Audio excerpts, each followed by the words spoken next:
দক্ষিণ আফ্রিকার table mountain পর্বত এলাকায় আগুন লেগেছে। পর্বতের ঢাল এলাকায় অন্তত দুটি জায়গায় আগুন জ্বলছে, যা ক্রমে কাছেই রাজধানীর কেপটাউনের দিকে এগুচ্ছে। এ আগুন নিয়ন্ত্রণে কাজ করছে শতাধিক দমকল কর্মী। স্থানীয় গণমাধ্যমের খবর অনুযায়ী গত রোববার সকালে টেবিল মাউন্টেনের একাধিক জায়গায় আগুন লাগে। এরপর গত 5 দিন ধরে জ্বলছে এই আগুন। তবে অগ্নিকাণ্ডে এখন পর্যন্ত কোনো হতাহতের খবর পাওয়া যায়নি। আগুন লাগার পরই এর নিয়ন্ত্রণে জোর তৎপরতা শুরু হয়। বুধবার G20 দেশগুলোর অর্থমন্ত্রী ও কেন্দ্রীয় ব্যাংকের গভর্নরদের দুদিনব্যাপী বৈঠক শুরু হওয়ার আগেই তা আরও জোরদার করা হয়।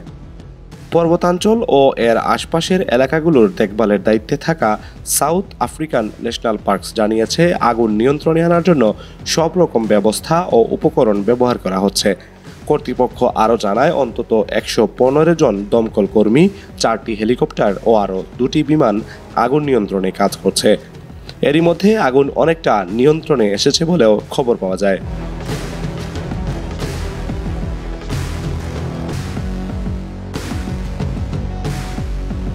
Star TV news desk.